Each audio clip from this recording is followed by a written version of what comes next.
வணக்கம் நண்பர்களே, நாஞ்சில் ஷாஜின். முன்னாடி எல்லாம் பாத்தீங்கன்னா ஒரு வீட்டுல கல்யாணம் அப்படின்னா அந்த வீட்டை பெயிண்ட் அடிப்பாங்க, சுண்ணாம்பு அடிப்பாங்க, அந்த வீடை சுத்தி காம்பவுண்ட்ல சுண்ணாம்பு அடிப்பாங்க. இப்ப எப்படின்னா கல்யாணத்தை மண்டபத்தில் வச்சுட்டு அந்த பொண்ணுக்கு பெயிண்ட் அடிக்கிறாங்க. அது ஏசியா நிப்பாங்க, அது இது வாட்டர் வாஷ், ஒயிட் வாஷ், அது இதுன்னு எல்லாம் போட்டு அந்த பொண்ணு வந்து பாக்கும்போது அதுக்கு முன்னாடி பார்த்தா வேற மாதிரி இருக்கும், அந்த கல்யாணத்துல வந்து பார்த்தா வேற மாதிரி இருக்கும். ஒரு வாரம் கழிச்சு பார்த்தா இந்த பொண்ணு அப்படி அந்த மாதிரி இருக்கும். ஒரு கொஞ்சம் முன்னாடி ஒரு கல்யாணத்துக்கு போயிருந்தேன். அப்போ அந்த பொண்ணோட அப்பா எனக்கு ரொம்ப வேண்டப்பட்டவர். அப்போ அந்த பொண்ணோட அப்பா வந்து அந்த பொண்ணுகிட்ட போய் இதம்மா நாஞ்சில் ஷாஜின் அப்படின்னு அறிமுகப்படுத்துறாரு. அப்போ நான் யோசிச்சேன், இந்த பொண்ணு இது வரைக்கும் நம்ம கண்ணில் பட்டதே இல்லையே, இந்த மாதிரி பொண்ணை நான் பார்த்ததே இல்லையே, அதுவும் இது நம்ம எப்போ போகிற ஒரு ஏரியா, இப்படி ஒரு பொண்ணா அப்படின்னு நானே ஆச்சரியப்பட்டேன். சரி, ஓகே, அந்த கல்யாணத்துக்கு அப்புறம் ரொம்ப பேச முடியாது இல்லை, சரிம்மா வணக்கம் சொல்லிட்டு வந்துட்டேன். அதுக்கப்புறம் ஒரு 2 நாள் கழிஞ்சு, ஒரு 3 நாள் கழிஞ்சு இந்த விருந்துக்கு வருவாங்க இல்லை, அந்த டைம்ல அந்த பொண்ணை நான் சும்மா பார்க்கணும். அவ்வளோ ஒரு அழகுள்ள பொண்ணை நம்ம ஏரியாவில் பார்க்கும்போது அதுவும் நம்ம எப்பவும் பார்க்கக்கூடிய ஏரியா. சரி, ஒரு 3 நாள் கழிஞ்சு அந்த வீட்டுக்கு போறேன். அந்த பொண்ணோட அப்பாவை பார்க்கறக்கா சும்மா போனேன். அங்கே போகும்போது காலிங் பெல் அடிச்சா ஒரு பொண்ணு வந்துச்சு.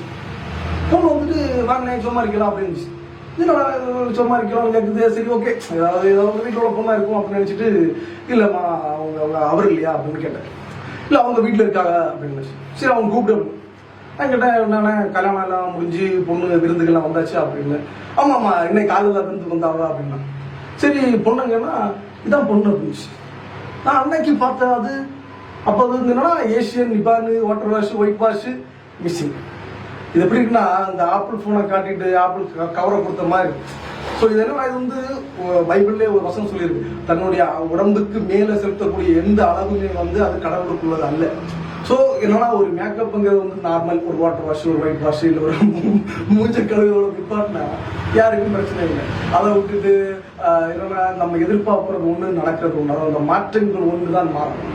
ஸோ அதை நம்ம திருத்தணும். ஸோ இந்த நாட்டில் வரக்கூடிய பிரச்சனைகள், பைக்கில் போனாலும் சரி, காரில் போனாலும் சரி, ஒரு பொண்ணு ஸ்கூட்டியில் போகுது அப்படின்னா காரில் போகிறவனு கண்ணு அங்கே தான் போகுது, பைக்கில் போகிறவனு கண்ணு அங்கே தான் இருக்குது. அது காரணம் என்னன்னா, ஒரு பழமொழி, ஒரு பாட்டே சொல்லுவாங்க, ஆவதும் பொண்ணாலே அழிவதும் பொண்ணாலே. ஸோ இந்த வீடியோ பார்த்ததுக்கு அப்புறம் எத்தனை பேர் கார் துப்பாங்கன்னு தெரியாது, ஆனால் கொஞ்சம் பேர் திருந்தினாங்கன்னா நான் சந்தோஷப்படுவேன். நன்றி.